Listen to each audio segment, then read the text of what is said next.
같이 이 시간 우리 하나님께서 주시는 말씀 좀 보도록 하겠습니다. 신약성경 요한계시록 11장 3절에서부터 13절까지의 말씀입니다. 우리 이 말씀 드라마 바이블로 같이 경청하시겠습니다. 내가 나의 두 증인에게 권세를 주리니 그들이 굵은 베옷을 입고 1260일을 예언하리라. 그들은 이 땅에 주 앞에 서 있는 두 감람나무와 두 촛대니 만일 누구든지 그들을 해하고자 하면 그들의 입에서 불이 나와서 그들의 원수를 삼켜버릴 것이요 누구든지 그들을 해하고자 하면 반드시 그와 같이 죽임을 당하리라. 그들이 권능을 가지고 하늘을 닫아 그 예언을 하는 날 동안 비가 오지 못하게 하고 또 권능을 가지고 물을 피로 변하게 하고 아무 때든지 원하는 대로 여러 가지 재앙으로 땅을 치리로다. 그들이 그 증언을 마칠 때에 무적행으로부터 올라오는 짐승이 그들과 더불어 전쟁을 일으켜 그들을 이기고 그들을 죽일 터인즉 그들의 시체가 큰 성 길에 있으리니 그 성은 영적으로 하면 소돔이라고도 하고 애굽이라고도 하니 곧 그들의 주께서 십자가에 못 박히신 곳이라. 백성들과 족속과 방언과 나라 중에서 사람들이 그 시체를 사흘 반 동안을 보며 무덤에 장사하지 못하게 하리로다. 이 두 선지자가 땅에 사는 자들을 괴롭게 한 고로 땅에 사는 자들이 그들의 죽음을 즐거워하고 기뻐하여 서로 예물을 보내리라 하더라. 3일 반 후에 하나님께로부터 생기가 그들 속에 들어가매 그들이 발로 일어서니 구경하는 자들이 크게 두려워하더라. 하늘로부터 큰 음성이 있어 이리로 올라오라. 함을 그들이 듣고 구름을 타고 하늘로 올라가니 그들의 원수들도 구경하더라. 그때에 큰 지진이 나서 성 10분의 1이 무너지고 지진에 죽은 사람이 7천이라. 그 남은 자들이 두려워하여 영광을 하늘의 하나님께 돌리더라. 아멘. 예, 우리 이 시간 앞뒤 좌우 여러분들과 함께 인사 나누도록 하겠습니다. 사랑하고 축복합니다. 잘 오셨습니다. 인사 나누겠습니다. 여러분들 정말 잘 오셨습니다. 사랑하고 축복합니다. 여러분들 자녀들에게 무엇인가를 보여주는 건 참 중요하죠. 어린이들과 우리 청소년들은 금방 배우고 익히기 때문입니다. 몇 년 전부터 제가 유튜브 특별히 낚시 유튜브를 보는 습관이 생겼습니다. 바닷가에서 통발을 올리고 혹은 바위에 앉아서 바다를 향한 낚싯대를 던지고 물고기 잡는 게 그렇게 보기 좋았습니다. 그런데 문제가 하나 생겼습니다. 애들이 옆에서 같이 보기 시작한 겁니다. 핸드폰을 들고 아니면 TV를 켜서 이렇게 영상을 보면 아이들이 이렇게 비집고 들어와가지고 굳이 그거를 보려고 합니다. 저만 좋아할 줄 알았는데 바닷가를 보고 그리고 물고기 잡는 모습을 보는 걸 아이들도 좋아하는 것 같았습니다. 근데 문제는 거기서 그치지 않죠. 애들은 직접 해보고 싶어 하더라고요. 그래서 문제가 생겼습니다. 계속해서 조르기 시작한 거죠. 아빠 우리 낚시하러 가요. 아빠 우리 통발 던지러 가요. 하는 겁니다. 그래서 몇 달 전에 한번 실제로 다녀왔습니다. 낚시를 체험하러 다녀왔고 먼 거리를 가가지고 바닷가에서 1시간 정도 이렇게 낚시도 했습니다. 와이프는 이렇게 예상에도 없던 그런 일정이라 갑자기 쫓아왔고 애들 학교도 빼고 그리고 거기 가가지고 미끼 끼우는 일들을 했습니다. 얼마나 하기 싫었을까요? 와이프는 아이들 교육하려고 많이 정말로 애쓰고 있는데 아빠가 다 망쳐놓고 있는 것 같은 생각도 들었습니다. 여러분 아마 아이들한테 좋은 거 보여주려고 노력 많이 하실 겁니다. 어렸을 때 어떻게라도 좋은 거 보여줘야지, 좋은 거 경험시켜줘야지 그런 생각으로 사시고 실제로 많이 노력하시겠죠. 돈도 많이 들이실 겁니다. 우리 하나님도 그러시겠죠. 자녀들에게 좋은 거 보여주고자 하실 겁니다. 우리 눈에 보이는 게 진짜가 다 아니다라는, 우리 눈에 보이는 게 다가 아니다라는 것을 어떻게든 설명하시고 보여주시고자 하실 겁니다. 요한계시록이 그런 편지 중에 하나라고 말씀을 드렸었죠. 하나님께서 사랑하시는 백성들에게 너희가 지금 눈에 보는 게 다가 아니야. 너네가 지금 욕망하고 있는 그게 다가 아니야. 하나님께서 다스리시는 실제의 현실이 있고 하나님께서 장차 이루실 아름다운 현실이 있다는 것을 자신의 자녀들에게 몸된 교회에게 보여주시고자 했는데 그것이 요한계시록이다라고 말씀을 드렸습니다. 지난주에 말씀 제목 기억하시나요? 요한이 목격한 하늘의 예배였었습니다. 잠깐 영상 봤죠? 우리가 다니엘 청년들이 필리핀에서 이렇게 찬양하는 모습, 마치 요한이 보았던 환상과 닮아 있는 것 같습니다. 그리고 오늘 우리 성가대가 박수도 치고 손도 이렇게 올리고 우리 성도들이 거기에 호응하고, 역시 마치 요한이 목격한 하늘의 예배와 닮아 있습니다. 우리의 마음이 하나님을 향하고 있다는 것을 하나님께서 알아주셨으면 좋겠습니다. 오늘 말씀 제목은 요한이 목격한 하늘의 증인들입니다. 기본적으로 교회 공동체는 예배하는 공동체이죠. 우리가 뜨겁게 하나님을 사랑하되 우리가 공적으로 이렇게 모여서 우리가 한 공동체로서 함께 주님을 높여드리는 것, 이것이 우리의 본분됨입니다. 우리가 살아가는 중요한 이유죠.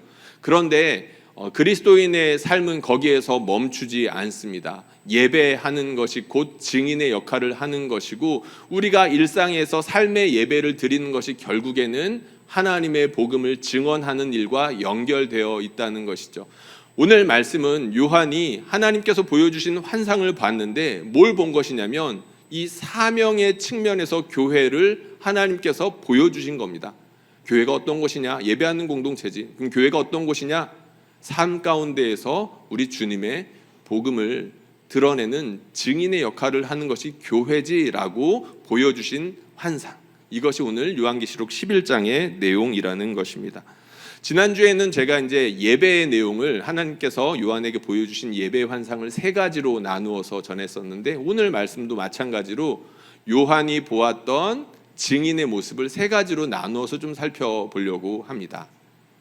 먼저 첫 번째로 요한이 목격한 증인들의 모습은 왕 같은 제사장, 하나님의 소유된 백성과 같이 존귀한 모습이었다는 점이 중요합니다. 우리 11장 3절 말씀을 함께 소리내서 한번 읽어보도록 하겠습니다. 같이 읽겠습니다. 시작. 내가 나의 두 증인에게 권세를 주리니 그들이 굵은 1260일을 예언하리라. 아멘. 두 증인이 나옵니다. 증인, 증언하는 사람들이 증인이죠. 그런데 둘이라고 나와 있습니다. 4절 말씀 준비가 될지 모르겠는데요, 4절 말씀에 어떤 이야기가 나와 있냐면 두 촛대라는 얘기가 나오고 두 감람나무가 등장을 하고 있습니다. 근데 다 둘이죠, 그렇죠? 두 증인, 두 촛대, 두 감람나무, 다 의미가 있습니다. 우선 첫째로 성경에서 보면 중요한 일들을 증언하는 데 있어서 증인의 숫자가 요구가 되죠. 두세 사람 이상입니다. 그래서 둘입니다. 그들이 증언하는 내용들이 그만큼 중하다는 것을 뜻하겠죠. 그럼 두 촛대와 두 감람나무는 무엇일까요? 스가랴서 4장에 대한 배경이 필요한데 짧게 설명드리겠습니다. 당시에 성전을 재건했을 때, 그러니까 포로로 돌아와서 성전을 재건하던 그 순간에 스가랴가 선지자로 부름을 받습니다. 하나님께서 많은 환상을 보여주시는데 그 중에 하나가 촛대와 감람나무였죠. 스가랴가 환상을 보는데 두 촛대와 두 감람나무가 보였는데 하나님께서 분명하게 말씀해 주십니다. 이게 뭐냐? 너가 보고 있는 것은 촛대와 감람나무인데 하나는 스룹바벨이고 하나는 여호수아 제사장이다 라고 이야기를 해 주시죠. 성전을 재건하는 데 있어서 중요한 지도자 역할을 했던 두 사람, 하나는 왕이고 하나는 대제사장이었다는 겁니다. 그런데 지금 그 환상을 사도 요한이 다시금 보고 있는 것이죠. 무슨 뜻일까요? 교회가 하나님 나라의 복음을 증언하는데 그들이 왕 같은 제사장이다라는, 그들이 존귀한 자들이라는 하나님의 새로운 시각을 보여주고 있는 것입니다. 그들이 그저 말만 하는 것 같고 아니면 행동으로서 하나님의 나라를 그저 증언하고 나타내는 것이 끝인 것 같지만 그들은 성전을 재건하는 것과 같은 중요한 역할, 눈에 보이지 않지만 하나님의 나라를 세우는 귀한 역할로 부름을 받았고 그 일들을 감당하고 있는 거야 라고 하나님께서 시각을 새롭게 해준다는 것이죠.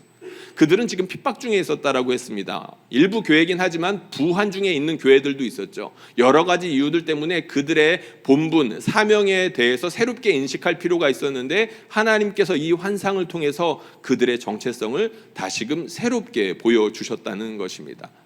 그런데 하나님께서는 그들이 이렇게 귀해, 존귀해라고 말로만 하시지 않았습니다. 이렇게만 해주셔도 참 위로가 될 것 같은데 이렇게 존귀한 주님의 증인들에게 권세를 주시죠. 권세를 주셨다라는 말이 나옵니다. 권세를 주셨는데 이 권세로 어떤 일들이 일어나냐면 그들이 불을 뿜습니다. 불을 뿜습니다. 그리고 어떤 일이 일어나냐면 하늘을 닫아서 비를 못 내리게 합니다. 가뭄이 일어나게 하는 거죠. 또 하나는 강물이나 바다를 피바다가 되게 하고 피가 흐르는 강물이 되게 합니다. 여러분, 이게 굉장히 놀라운 일 같고 정말 좀 이상해 보이는 기이한 기적 같아 보이는데 사실 우리가 이 기적들이 낯설지 않습니다. 왜냐하면 구약 성경에서 한번 우리가 이미 봤거든요. 불을 뿜는 사람 누굽니까? 하늘을 닫아서 가뭄을 일으켰던 사람이 누구죠? 엘리야와 엘리사 선지자들입니다. 그 둘은 참으로 어두운 시대의 선지자 역할을 감당했던 사람들이죠. 하나님께서 불이라도 내려주셔서 그들과 함께 하신다는 증거를 나타내셨습니다. 뿐만 아니라 하늘을 닫으시며 이스라엘이 얼마나 타락했고 부패했는지를 벌하셨는데 선지자의 입을 통해서 그런 일들을 감당하시죠. 그리고 물을 피로 만드는 거, 그거 어디서 보았던 기적이죠? 출애굽기에서 모세를 통해서 하셨던 기적입니다. 그러니까 지금 사도 요한이 그 환상들을 다시금 보고 있는데 요한계시록의 편지를 받아보는 그 교회들이 지금 증인을 하고 있는 겁니다. 증언 역할을 하고 있는데 이 사람들이 귀해요. 그냥 존귀한 존재일 뿐만 아니라 하나님께서 권세를 주십니다. 함께 하시며 권세를 주시면서 엘리야와 함께 하셨던 것처럼 엘리사와 함께 하셨던 것처럼 그리고 모세와 함께 하셨던 것처럼 교회와 지금 함께 하고 계신다. 그러니까 담대하라 라고 말씀을 주시는 거라는 겁니다. 하나님께서 권세를 주시죠. 하나님을 믿음으로 순종하는 사람들에게 그렇게 주님을 증언하기 위해서 자신의 삶을 드리는 사람들과는 하나님께서 반드시 함께해 주십니다. 여러분 믿으시죠? 이 사실이 굉장히 중요합니다. 그런데 안타깝게도 이 가운데는 그 놀라운 신비, 그 놀라운 비밀을 아는 사람도 있고 모르고 있다는 사실이 중요합니다. 모두가 경건해 보이고 이 자리 가운데 집중하고 있지만 실제로 일부의 사람들은 이 권능이 어떤 것인지를 모르고 하나님께서 주시는 축복을 모르고 있다는 거죠. 그런데 어떤 사람들은 이 가운데 있는 어떤 사람들은 하나님께서 함께 해주시는 것이 어떤 것인지를 알고 주를 위하여 섬기는 기쁨도 알고 환난 중에도 복음을 전할 때 하나님께서 어떻게 함께 해주시며 그 권세를 사용하는 줄도 알아서 하나님께서 함께 해주신다는 것이 얼마나 큰 축복인지를 아는 사람들이 있다는 겁니다. 근데 그런 사람들이 우리 중에 섞여 있다는 것이에요. 여러분 어느 쪽에 속하시고 싶으십니까? 바라기는 저와 여러분들 모두가 주님과 함께하며 주님의 권세를 누리고 사용할 줄 아는 사람들이 되기를 축복합니다. 얼마 전에 들었던 이야기입니다. 한 성도의 간증인데 전도팀에 있는 분이에요. 전도팀 전도 열심히 하시는 분들 많이 있는데 이분이 열심히 일주일에 한 번씩 교회에 나와서 전도를 하셨습니다. 이분의 마음에는 걸리는 게 있었어요. 무엇이 걸렸냐면 자기는 모르는 사람들에게도 복음을 전하고 있는데 가족들이 믿지를 않는 거예요. 여기서 그런 부담을 가지고 있는 분들 아마 많이 계실 겁니다. 지금 아마 이 자리에 나와 계신데 이제 가족들이 믿지 않으니까 부담이 되는 거 우리가 많이 공감하고 있는 바 있죠. 그분이 그랬다는 겁니다. 근데 열심히 복음을 전할수록 부담이 더 커졌겠죠. 하나님께서 분명히 나에게 이 마음을 주셔서 복음도 전하게 하시는데 가족들이 그렇게 구원받지 못한 상황이 너무나도 안타까웠던 것입니다. 그래서 이런 생각까지 하셨대요. 그분들이 지금 부산에 살고 계시는데 부산까지라도 가서 복음을 전해야 하나, 몇 달이라도 그곳에 가서 지내면서 부모님 그리고 형제들 복음 전해가지고 교회 데리고 가야 되나 그런 생각을 하셨답니다. 그런데 상황이 여의치 않죠. 왜냐? 먹고 살아야 되니까요.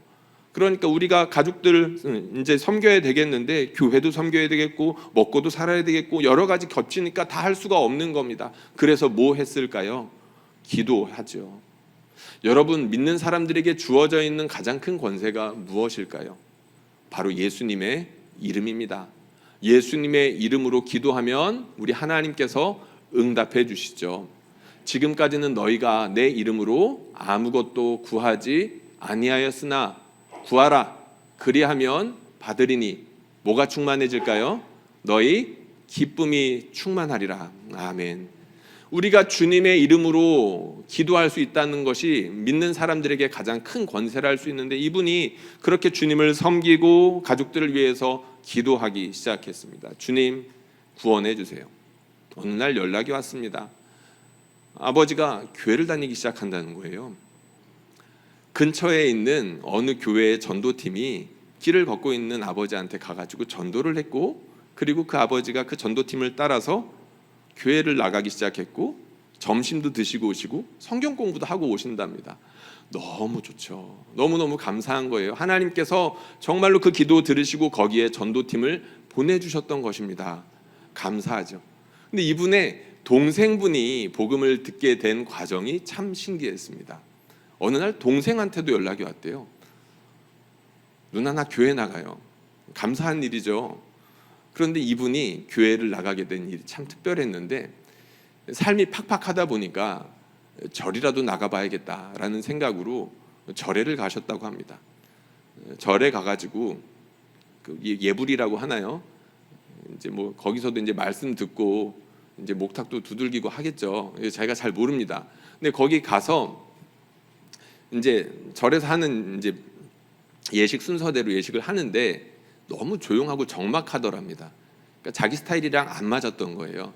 그래가지고 절은 아닌가 보다라고 하고 마음을 내려놓고 이제 절에서 이제 내려오려고 하는데, 때마침 어떤 목사님이 그 절에 있는 약수터에 물을 뜨러 오신 겁니다.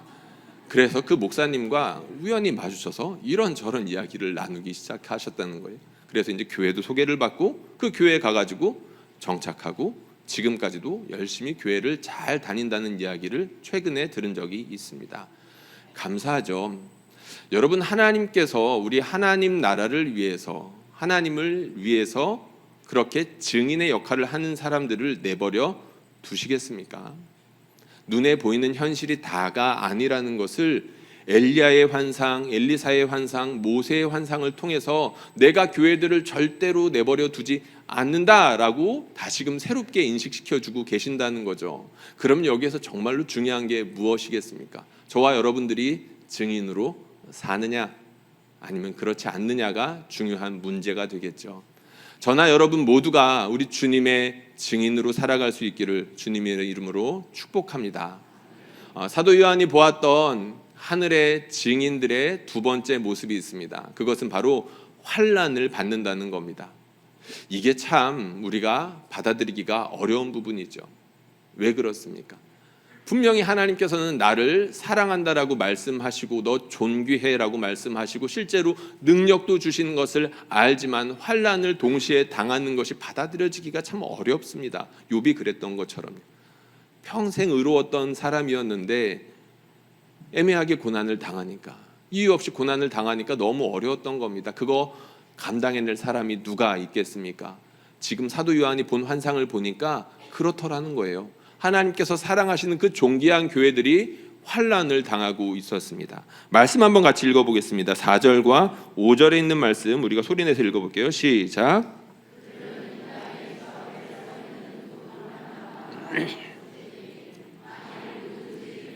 해하고자 하면 그들의 입에서 불이 나와 그들의 원수를 삼켜버릴 것이요 누구든지 그들을 해하고자 하면 반드시 그와 같이 죽음을 당하리라. 아멘.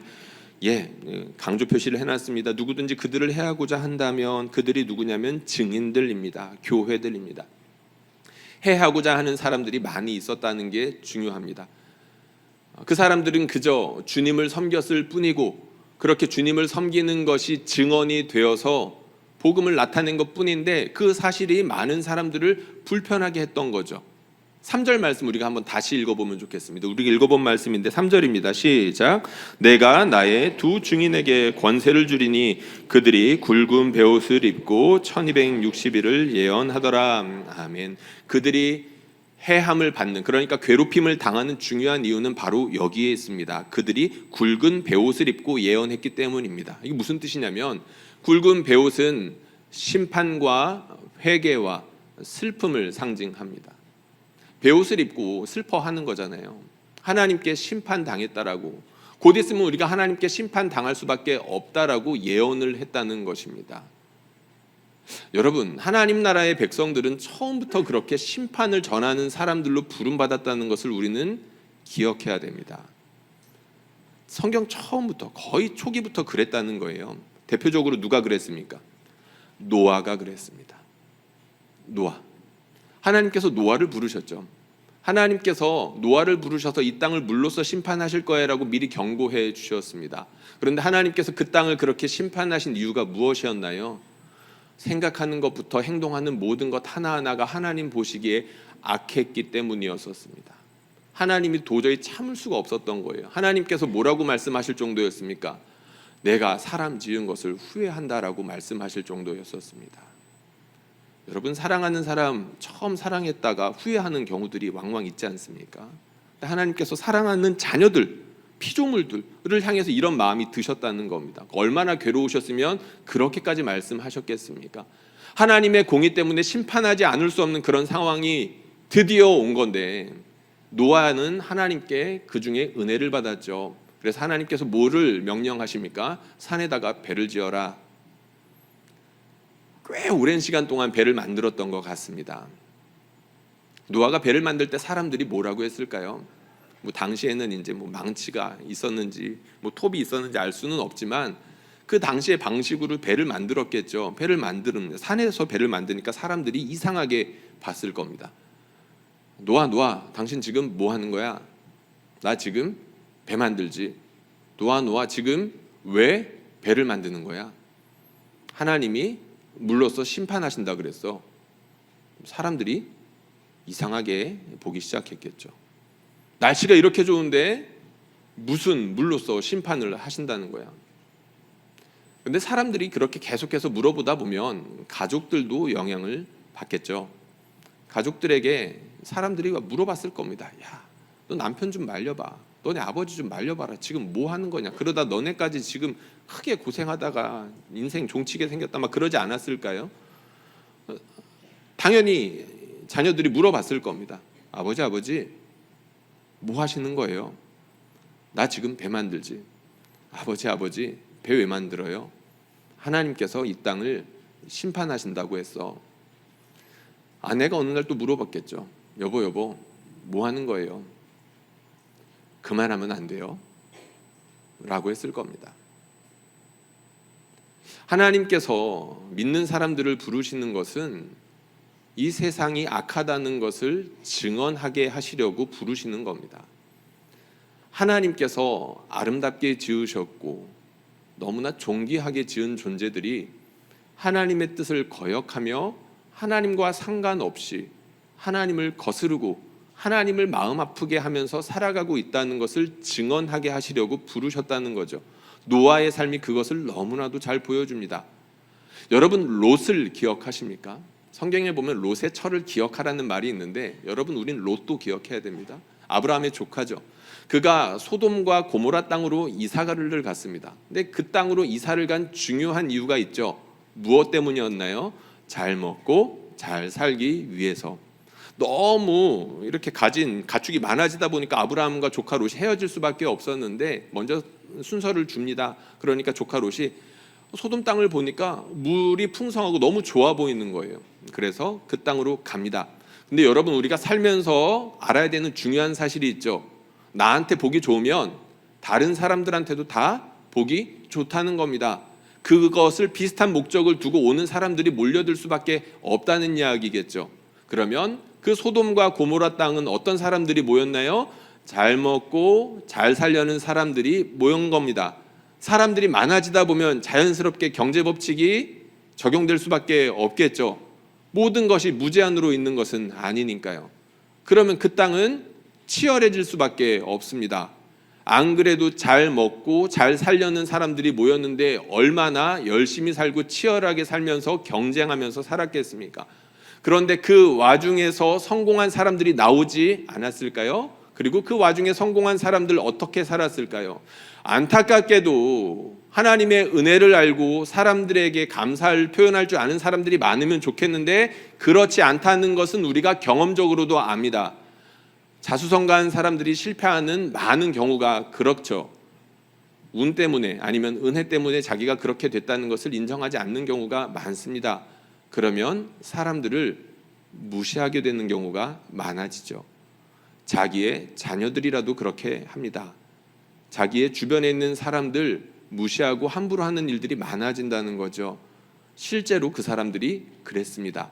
그게 극적으로 드러난 사건이 있었죠. 롯에게 천사들이 방문했을 때입니다.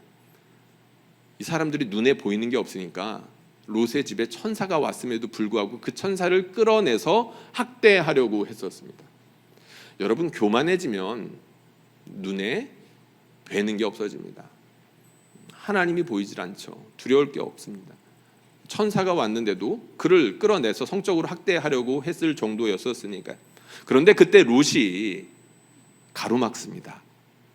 사람들을 불편하게 하기 시작한 거예요. 롯이 그 땅 가운데에서 자기도 역시 잘 먹고 잘 살려고 갔지만 일말의 두려움은 있었습니다. 하나님은 크고 두려우신 분이시다.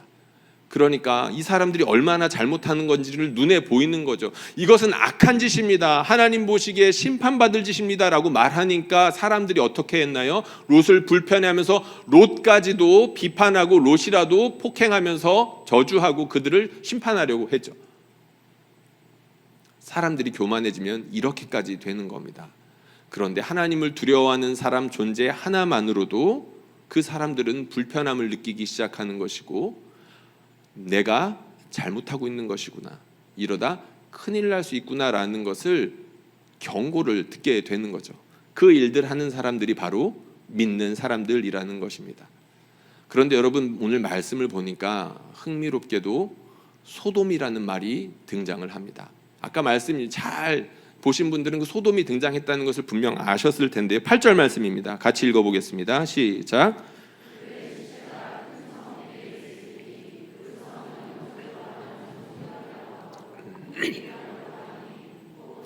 주께서 십자가에 못 박히신 곳이라. 아멘. 요한계시록은 은유로 기록되어 있습니다. 이것은 비유야라고 설명하지 않고 이것은 이것이야라고 말하고 있지만 상징적인 게 많다는 거죠. 그런데 오늘 말씀에 보니까 영적으로 하면 소돔이고 혹은 애굽이다라고 풀어서 설명해주고 있습니다. 친절하게 한 단계 더 설명을 해준 거죠. 그런데 지금 그 큰 성길이 어딥니까? 시체가 놓여 있는 곳이 이제 소돔이고 애굽이라고 하는 건데, 결국에는 그 두 증인들, 하나님의 몸된, 주님의 몸된 교회들이 살아가는 곳, 증인의 역할을 하는 그곳을 뜻하는 거겠죠. 소돔이라고도 하고 애굽이라도 하는 곳이랍니다. 실제는 어디겠습니까? 로마이겠죠. 그들이 소아시아 지역에 살았었습니다. 당연히 로마의 패권 아래에 있었죠. 당시에 로마는 어떤 상태에 있었나요? 역사 가운데에서도 가장 강력한 제국 중에 하나로 꼽힐 만큼 모든 부와 지혜가 몰려들었던 곳입니다. 많이 교만해졌겠죠. 못하는 게 없었으니까요. 그들은 이미 소돔과 애굽을 뛰어넘을 정도로 교만해져 있었습니다. 지금 사도 요한이 그것을 환상으로 본 겁니다. 정확히 말하면 하나님께서 요한에게 자신의 사랑하는 백성들이 살아가는 삶의 현장이 어떤 곳인지 영적으로 새롭게 보여주신 거예요. 그들이 어떤 곳입니까? 그들이 살아가는 곳이 어떤 곳이에요? 소돔 같은 곳이고 애굽 같은 곳인데 곧 있으면 심판당하게 될 곳, 바로 그곳이 그들이 살아가는 현장이다 라는 것을 보여주었다는 것이죠. 그렇게 심판받을 곳에서 믿는 사람들 가만히 있을 수 없겠죠. 마치 아브라함처럼 기도했을 겁니다. 그리고 이 사람들 불쌍하니까 기도했겠죠. 하나님, 심판을 늦춰주세요. 그리고 심판당할 행동하는 사람들에게 당신 그렇게 살면 안 돼요. 정말로 큰일 나요. 하나님께서 당신 사랑하시니까 참고 계신 거예요. 빨리 돌이켜야 돼요 라고 말했겠죠. 그런데 그러한 말 하나하나가 불편함을 줬을 것이고, 그것으로 말미암아 증인들은 환난을 당하게 되었다는 것입니다. 여러분들, 믿는 사람들은 기본적으로 이러한 삶이 될 수밖에 없습니다. 증언을 하면서 살아가면 고난은 필수적으로 따라올 수밖에 없다는 것이죠. 그건 이웃에게도 그렇고 가족들에게도 마찬가지입니다. 믿지 않는 사람이 가족이라면 그 가족도 나를 이해할 수는 없다는 거예요. 이번 중직 수련회 때 들었던 이야기입니다. 연초에 있었죠. 2월 말 3월 초에 있었었는데 많은 중직분들이 가가지고 교회에 대한 이런저런 이야기들을 나눴습니다. 참 감사한 시간이었는데 거기서 한 중직분께서 이런 이야기를 해주셨습니다. 목사님, 저는 교회와 가족을 바꿨어요. 짧은 한마디였지만 이분의 상황을 내가 알기 때문에 참 무겁게 다가왔습니다. 가족과 교회를 바꿨어요. 아마 벌써 이해하시고 있는 분들도 계실 겁니다. 이게 무슨 말인지. 교회를 섬기다 보면 시간이 많이 들어갑니다. 어쩔 수 없는 그런 모습이죠. 교회를 열심히 섬기고 예배하고 봉사하고 사랑하는 주님의 몸된 교회니까 목숨이라도 바쳐서 섬기고 싶은 것이 우리 마음 아니겠습니까? 그런데 그것을 이해하지 못하는 가족들이 있습니다. 그러면 그 관계가 좋아지는 것은 사실 쉽지 않은 일이죠. 사이가 벌어졌던 것을 저는 잘 알고 있습니다. 이 자녀들이 사춘기 때에 있는데 그분은 교회가 너무 좋아서 계속해서 교회를 섬기고 그 사춘기의 자녀들과는 시간을 보낼 수 있는 일들이 점점 줄어들고 결국에는 아빠, 엄마, 우리는 엄마 아빠 자녀 아니야? 이런 이야기까지 듣게 되는 거죠. 교회가 그렇게 좋아? 하나님이 그렇게 좋아? 라고까지 됐던 겁니다. 그 마음을 알기에 목사님, 제가 교회와 가족을 바꿨어요 라는 말이 무척이나 무겁게 들렸고 안타깝게 들렸습니다. 아마 우리 중에 많지는 않겠지만 믿음 때문에 부모님에게 매를 맞아본 경험이 있는 분들이 간혹 있을 겁니다. 손 한번 들어볼까요? 아마 계실 거예요. 가슴 아픈 기억으로 남아있는 분들이 분명히 계실 겁니다. 아마 젊은 분들 중에는 좀 드물 수 있겠지만 나이 드신 분들 중에는 분명히 계실 거예요. 내가 예수 믿는다라고 해가지고 부모님이 이만한 매로 이렇게 때리고 집에서 쫓아내고 또 자꾸 예수 믿으면 집에서 쫓아낸다, 그런 경험 당한 분들이 있을 겁니다. 그리고 아마 우리 권사님들 중에 아마 계실 텐데 내가 예수 믿는다라고 해가지고 남편한테도 매를 맞고 괴로움을 당한 적이 있는 경험이 있는 분들이 분명 계실 겁니다. 제가 들어서도 알고 제가 못 들은 분들 중에도 분명히 그런 분들이 계시겠죠. 이해를 할 수가 없는데 못 가게 하는 겁니다. 믿음은 기본적으로 세상을 향하여서 불편함을 주게 되어 있습니다. 심판을 선언하기 때문이죠. 그 사람들의 모습들을 폭로하기 때문입니다. 그들이 있던 곳이 어디라고 했어요? 영적으로 하면 소돔과 애굽. 조금만 비굴하게 굴면, 황제 앞에서 무릎을 꿇고 로마에 가서 무릎을 꿇으면 기회가 주어지는데, 내가 조금만 즐기고 싶으면 아담의 신전에 가서 그렇게 다른 사람들처럼 즐기며 사면 되는데 그리스도인들은 그렇게 살지를 않았습니다. 그렇게 살지를 않으니까 옆에 있는 사람들이 티가 나는 거죠. 저 사람들은 왜 그렇게 살지? 물어보면 그리스도인들은 답했을 겁니다. 우리 하나님께서 그거 싫어해. 우리 하나님께서 그거 굉장히 미워하셔. 심판하실 거야. 로마 황제 앞에 가서 무릎을 꿇는다면, 비굴하게 살면서 돈을 구걸한다면 하나님께서 그거 원하지 않으실 거야. 다른 사람들처럼 성적으로 문란하게 살면 잠깐 즐거울지 모르겠지만 하나님께서 그거 기뻐하시지 않으라고 삶으로 증언했겠죠. 그러니까 사람들이 불편해했던 겁니다. 핍박하고 조롱하고 심하면 죽이기까지 했던 이유가 바로 거기에 있었던 것입니다.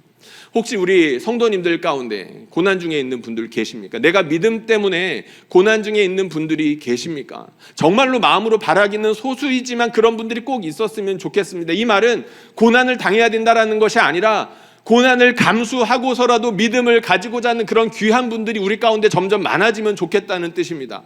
여러분, 그 고난 가운데 믿음을 지키고 있는 분들 계십니까? 우리 주님께서 여러분들에게 해주시는 말씀이 있습니다. 요한일서 3장 13절 말씀입니다. 제가 읽어보겠습니다. 형제들아, 세상이 너희를 미워하여도 이상히 여기지 말지어다.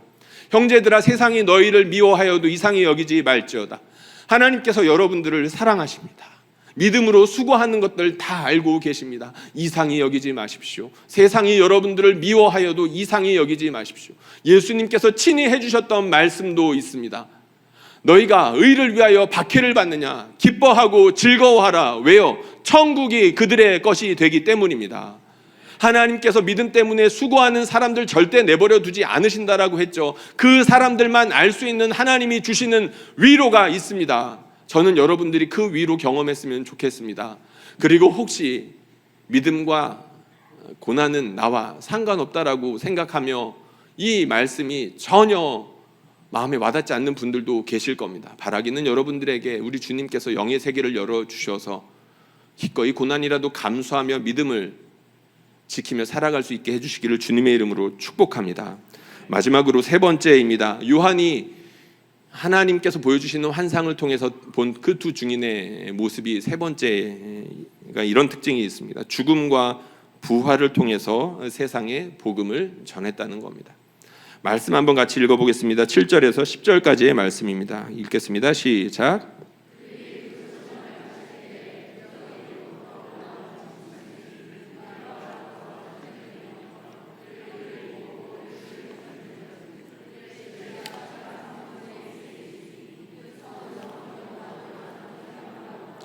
애굽이라고도 하니 곧 그들의 주께서 십자가에 못 박히신 곳이라. 백성들과 족속과 방언과 나라 중에서 사람들이 그 시체를 사흘 반 동안을 보며 무덤에 장사하지 못하게 하리로다. 이 두 선지자가 땅에 사는 자들을 괴롭게 한 고로 기뻐하여 서로 예물을 보내리라 하더라. 아멘. 말씀 띄워주시고요. 요한이 본 이 환상은 좀 다소 충격적입니다. 어떤 점에서 충격적이냐면 믿음은 항상 이긴다라고 우리가 배워왔기 때문입니다. 그런데 지금 두 증인들이 어떻게 됐습니까? 짐승들과 싸우면서 졌다라고 되어 있습니다. 죽임을 당했다라고 되어 있습니다. 시체가 되어서 장사도 치르지 못하고 큰 성길 가운데에서 버려짐을 당했다라고 했었습니다. 실제로 그랬죠. 당시의 상황이 그랬습니다. 제가 아까 잠깐 지나간 것이 한 가지 있는데 오늘 말씀에 보니까 사흘 반이라는 시간이 나옵니다. 요한계시록에 보면 한때, 두때, 반때라는 표현이 나오고 1260일이라는 표현이 나오고 사흘 반이라는 표현이 나옵니다. 사실 모두 같은 것을 의미합니다. 뭘 의미하냐면 환란의 때를 의미합니다. 다니엘서에 보면 한때, 두때, 반때라는 표현이 나오는데 하나님의 백성들이 짓밟힘을 당하고 고생을 당하는 시간을 일컬어 그렇게 표현을 합니다. 그런데 요한계시록에서 그 말을 그대로 가져다 쓰는 거죠. 성도들이 복음을 전하다가 환란을 당하는 겁니다. 어느 정도까지요? 죽임을 당할 때까지. 심지어 시체가 더럽힘을 당하고 수치를 당하면서 장사를 치르지 못하는 정도까지 지금 교회가 그 지경에 와 있는 겁니다. 그러니까 현실적으로 보면 패배한 것 같죠. 그들이 증언을 마칠 때에 하면 증언을 마치면 승리해야 될 것 같고 영광스럽게 칭찬받아야 될 것 같고 그 공로를 세상 사람들 가운데서 인정받아야 될 것 같은데 그것이 아니라는 겁니다. 일들을 다 마칠 때쯤을 보니까 그 결과가 비참하더라라는 얘기죠. 여러분, 지금 우리 눈에 보이지는 않지만 실제로 지금도 믿음을 위해서 순교하고 있는 분들이 있다는 것을 우리는 기억해야 됩니다. 눈에 보이는 것이 전부가 아니라는 것을 알아야 된다는 거죠. 우리는 편안하게 신앙생활을 하고 있지만 이렇게 편안하게 신앙생활을 하고 있는 사람들보다 믿음 때문에 고생하고 믿음 때문에 죽임을 당하고 믿음 때문에 죽임을 당한 가족들이 있는 성도들이 훨씬 더 많다는 것을 알아야 됩니다. 여전히 지금도 그 일들은 진행 중이라는 것이죠. 3세계에 가면 그런 사람들 많이 있습니다. 그리고 사실 우리가 이렇게 든든하게 서서 영광스럽게 예배를 드리고 하나님의 일들을 감당할 수 있는 것은 그렇게 큰 수고를 감당하고 피의 헌신을 드렸던 수많은 믿음의 선배들이 있었기 때문 아니겠습니까? 사진 한 장만 좀 보여주시죠. 근처에 망원동에 가면 저기 있습니다. 어딘지 아시죠? 절두산이고 한 군데는 양화진입니다. 절두산을 가보셔도 좋고 양화진을 가보셔도 좋습니다. 둘 다 가보시기를 추천드립니다. 그곳이 어떤 곳인가요? 한국 사회 가운데에서 믿음 때문에 초창기에 그 믿음 때문에 죽임을 당한 사람들이 그렇게 많았던 곳이 절두산이고 그리고 양화진은 우리나라를 위하여서 복음을 전하러 오셨던 개신교 선교사님들의 무덤이 있는 곳이기도 합니다. 그 양화진은 가보신 분들이 많이 계실 텐데 거기 가면 무덤들이 많이 있습니다. 그런데 이름조차 잘 이렇게 적혀 있지 않고 작은 비석들이 이렇게 여러 개 모여 있는 데가 있죠. 아마 아시는 분들 있을 텐데 그 어떤 무덤인가요? 엄마 따라서 아니면 엄마 뱃속에 이렇게 왔다가 제대로 살아보지도 못하고 풍토병에 걸려서 그만 어린 나이에 죽게 된 그 어린아이들의 무덤이 그 양화진에 많이 있죠. 그런 어린아이들의 무덤만 있지 않습니다. 20대 젊은 청년들의 무덤들도 있고요. 30대 한참 혈기왕성하게 일해야 될 나이에 선교사님들의 무덤들도 많이 있습니다. 우리가 알고 있는 유명한 선교사님들 있죠. 그 선교사님들이 그렇게 유명해진 이유가 뭘까요? 뭐 여러 가지 이유가 있겠지만 아마 오래 살아서일 수도 있습니다.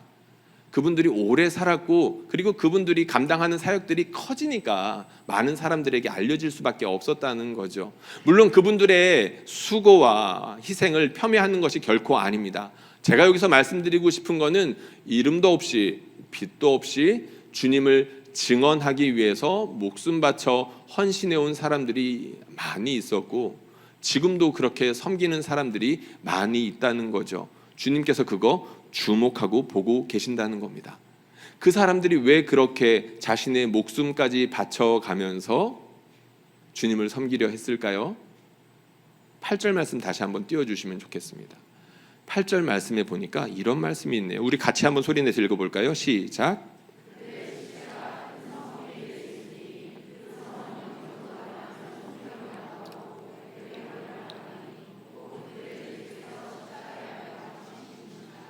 아멘. 그들이 목숨을 바치면서까지 주님을 섬겼던 중요한 이유는 바로 여기에 있습니다. 왜요? 그들의 주님께서 그렇게 하셨기 때문이라는 겁니다. 일부러 예수님께서 십자가에 못 박히신 것이다 이렇게 하지 않았습니다. 그들의 주님께서 십자가에 못 박히신 것이다 라는 표현을 골라서 쓰고 있는 거죠. 그들이 누구예요? 증인들, 교회들입니다. 그들의 주님께서 친히 이 더러운 곳, 타락한 곳을 끝까지 사랑하시며 죽기까지 애를 쓰셨다는 것을 그들을, 그러니까 우리 주님을 따르는 증인들도 그것이 영광스러운 것을 알기에 기꺼이 그렇게 몸을 바쳤다는 것이죠. 그러면서 기꺼이 죽음이라도 당하며 우리 하나님의 영광을 드러내려고 했다는 것입니다.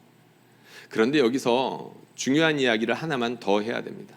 뭐냐면 여기서 말하고 있는 죽음은 그저 문자적인 죽음을 넘어서는 좀 더 큰 의미의 죽음이라는 것입니다. 왜냐하면 실제로 이 두 증인들, 그러니까 교회들 가운데에서 순교를 당하면서 주님을 증언한 사람들도 있었지만 그렇지 않고 순교자적인 삶을 살면서 주님을 전했던 사람들이 훨씬 더 많았기 때문이라는 거죠. 여러분, 성경에 보면 예수님께서 이런 말씀을 하신 적이 있습니다. 누구든지 나를 따르려거든 자기를 부인하고 날마다 자기 십자가를 지고 따를 것이니라. 여러분, 이거 문자적인 말씀인가요? 비유적인 말씀인가요? 문자적인 말씀이기도 하고 동시에 비유적인 말씀이기도 합니다. 날마다 자기 십자가를 진다는 차원에서 그렇죠. 그런데 정말로 십자가 지고 순교당한 제자들이 많다는 면에서는 문자적이기도 하다라는 겁니다. 사도 바울이 이런 이야기를 한 적이 있습니다. 나는 날마다 죽노라. 여러분, 이거 문자적인 말일까요? 비유적인 말일까요? 문자적인 말이기도 하고 비유적인 말이기도 합니다. 실제로 사도 바울은 순교당했기 때문이지만 동시에 바울은 날마다 십자가 지는 삶을 살았죠. 날마다 십자가 지는 삶, 날마다 예수님처럼 죽는 삶, 어떻게 가능한가요? 예수님처럼 낮아지는 것을 통해서 가능합니다. 예수님처럼 참는 것을 통해서 가능합니다. 예수님처럼 낮아지는 것이 십자가 지는 것이고 예수님처럼 그 십자가의 현장 가운데서도 참는 것이 죽는 것이죠. 믿음 때문에 한번 참으셨습니까? 죽은 것입니다. 믿음 때문에 낮은 곳으로 향하고 계십니까? 십자가 지고 계신 겁니다. 그럼 그런 사람들 어떻게 될까요? 이 말씀 한번 같이 읽어보도록 하겠습니다. 요한계시록 11장 11절에서 13절까지의 말씀입니다. 우리가 큰 소리로 읽어보겠습니다. 시작. 3일 반 후에 하나님께로부터 생기가 그들 속에 들어가매 그들이 발로 일어서니 구경하는 자들이 크게 두려워하더라. 하늘로부터 큰 음성이 있어 이리로 올라오라 함을 그들이 듣고 구름을 타고 하늘로 올라가니 그들의 원수들도 구경하더라. 그때 큰 지진이 나서 성 10분의 1이 무너지고 지진에 죽은 사람이 7천이라. 그 남은 자들이 두려워하여 영광을 하나님에 돌리더라. 아멘. 여기 말씀 보니까 역시 익숙한 환상이 하나 등장합니다. 하늘로부터 생기가 그들 속에 들어갔다. 어디서 봤나요? 에스겔서입니다. 마른 뼈에 하나님께서 성령을 부어주시더니 그 마른 뼈들에 힘줄이 생기고 살이 생기면서 지극히 큰 군대와 같이 일어서는 모습을 에스겔 선지자가 보았죠. 그거 지금 요한이 똑같이 보고 있는 겁니다. 하나님께서 마치 시체처럼 버려짐을 당하고 있는 그런 교회들을 향해서 내버려 두지 않겠다. 증언을 마칠 때쯤, 그러니까 모든 것이 다 끝났어, 우리가 한 일 다 수포로 들어갔어, 우리가 한 일 세상 가운데 아무런 영향도 미치지 못했어, 우리는 그냥 아무것도 한 게 아니야, 그냥 헛수고한 거야 라고 느낄 만한 교회들을 향해서 마지막으로 하나님께서 역전의 그림을 보여주고 계시는 것이죠. 그렇지 않아 라고 말씀해 주시는 겁니다. 그거 끝난 거 아니야 라고 말씀해 주시는 것이죠. 니네가 설마 복음을 전하다 죽었다 하더라도, 너희 가족들 가운데 그런 사람이 있었다 하더라도, 너네가 지금 복음을 전하는 것 때문에 고난을 당한다 하더라도 그거 끝난 거 아니야. 하나님께서 반드시 성령을 부어주시며 부활하게 하시며 승리하게 해주실 거야 라고 새롭게 현실을 인식시켜 주셨다는 것입니다. 실제로 그랬죠. 제자들이 그랬습니다. 제자들은 예수님의 죽음과 함께 그들도 죄인이 되면서 마치 패배한 것처럼 문도 꽉 잠그면서 도망다니면서 살았습니다. 그런데 주님의 부활을 목격하고 성령이 임하면서 그들은 담대해졌습니다. 승리의 증인들이 되었죠. 부활을 증언하는 사람들이 되었습니다. 이 편지를 받아보는 사람들, 그러니까 초대교회 사람들도 마찬가지죠. 로마는 망했으나 교회는 흥했습니다. 지금까지도 남았습니다. 제자들과 초대교회만 그런 것이 아니겠죠. 주님의 복음을 위해서, 하나님 나라의 복음을 위해서 여태까지 참고 낮은 곳을 향하여 걸어갔던 사람들이 역사 가운데서 경험했던 승리이고 부활이기도 합니다. 이것을 여러분들도 경험했기를 바라고 앞으로도 경험하기를 축복합니다. 우리 하나님께서 부활의 영으로 환난당하는 교회와 함께 하신다. 사도 요한이 본 중요한 환상입니다. 사진 하나만 보여드리겠습니다. 딱 10년 전에 읽었던 책입니다. 전임 사역을 하기 전에 그래도 마음의 다짐을 잘 하려고 제가 존경하는 한 분의 전기를 읽었습니다. 본 회퍼 목사님이죠. 아마 이 단에서 목사님도 여러 번 말씀하셨던 분 같습니다. 저 책이 1500페이지입니다. 이 책을 읽은데 지금까지 기억에 남는 게 있을 리가 없죠. 너무 두꺼워가지고 기억에 남는 게 없습니다. 이분은 큰 부자였었습니다. 집이 굉장히 부자였다는 거예요. 부족한 게 없는 사람이었습니다. 그리고 이분은 천재였습니다. 21살에 신학 박사를 딸 정도였었으니까요. 이분은 사역도 잘했습니다. 신학 박사를 따고 이제 전도사, 목사 사역 같은 거를 했을 텐데 그 사역들을 할 때마다 어린이들이, 청소년들이 구름대 같이 몰려들었습니다. 이분이 발표하는 논문들마다 학계의 주목을 받았습니다. 천재가 나타났다 그랬다는 거예요.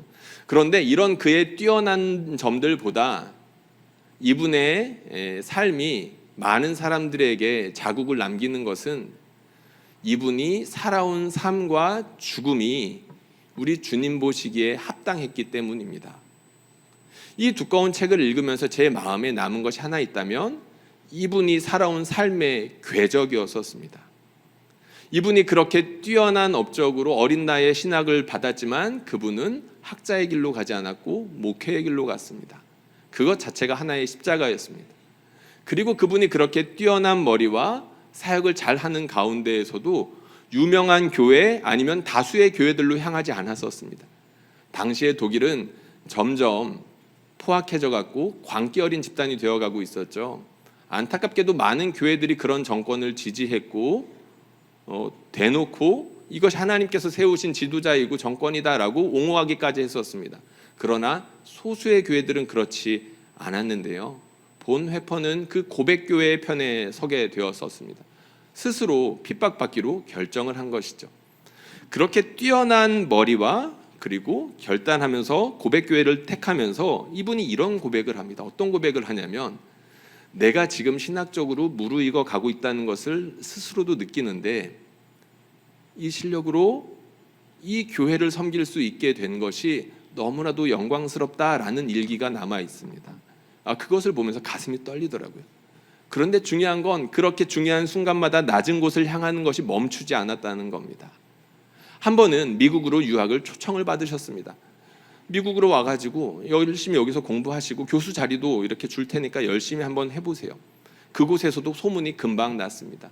유명한 신학자들이 보네퍼를 찾기 시작했죠. 그런데 시간이 가면 갈수록 그의 마음 가운데는 부담이 있었습니다.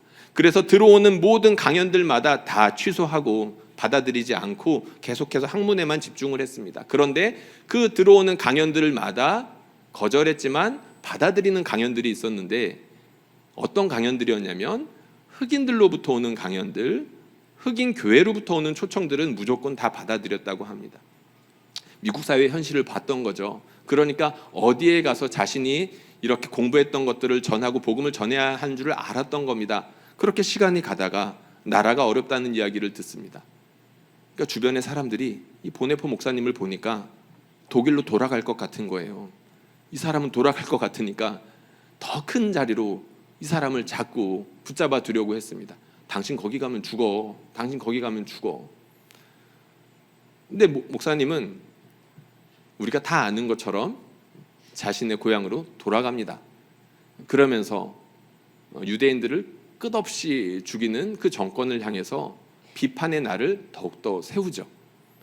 이 천재가 고난의 삶을 감당하면서 그렇게 주님의 주권을 선명하게 드러내면서 맺은 결실들이 나를 따르라는 책이고 성도의 공동생활과 같은 그런 주옥과 같은 책들입니다. 그러다 보니까 이분의 책들을 읽다 보면 가슴이 뛰고 우리도 그렇게 살고 싶다라는 생각이 드는 것은 자연스러운 일인 것 같습니다. 이렇게 자꾸만 낮은 곳으로, 참아야 되는 곳으로, 그리고 부딪혀야 되는 곳으로 이분이 자꾸 가다 보니까 결국엔 어떻게 됐을까요? 죽었습니다. 40이 되기도 전에 형장의 이슬로 사라집니다. 그런데 그 형장의 이슬로 사라질 때까지 감옥에서, 그리고 형장의 이슬로 사라지는 그 순간까지 이분이 정말로 경건하게 그리고 담대하게 살았다라는 수많은 증언들이 뒤따르고 있습니다. 심지어 이분이 돌아가실 때 이분처럼 경건한 모습으로 차분하게 그리고 담대하게 목숨을 마지막 순간을 이렇게 보낸 것을 본 적이 없다라고 고백하는 여러 증언들이 지금까지 전해져 오고 있습니다. 여러분, 이러한 삶이 어떻게 가능할까요? 저는 성령님께서 함께 해주시기 때문에 가능하다라고 믿습니다. 예수님께서 성령님을 쫓아 광야로, 예수님께서 성령님을 쫓아 환자들에게로, 예수님께서 성령님을 쫓아 이방인에게로, 예수님께서 성령을 쫓아 십자가로 향하셨던 것처럼 지금도 성령님께서는 자신을 위해서, 하나님의 영광을 위해서 증언하려는 사람들과 함께 하시며 낮은 곳으로, 참아야 되는 곳으로, 저항하고 부딪혀야 되는 곳으로 부르시면서 그 일들을 능력 있게 감당하도록 함께 해주시며 결국에는 지는 것 같지만 정말 결국에는 승리하게 해주시는 분이라는 것을 역사 가운데 나타내셨다는 것입니다. 사랑하는 성도님들, 성령님께서 증인의 역할을 감당하려고 하는 모든 사람들과 함께 해주십니다. 성령님께서 능력을 주십니다. 결국에는 승리하게 해주십니다. 이것은 역사이고 약속이기도 합니다. 바라기는 우리가 그 역사 가운데 속해 있는 그런 사람들이 되었으면 좋겠고, 아직 경험해보지 못했다면 그 약속을 바라보면서 함께 그 일들을 아주 신나게, 아주 기쁘게 감당할 수 있기를 주님의 이름으로 축원합니다.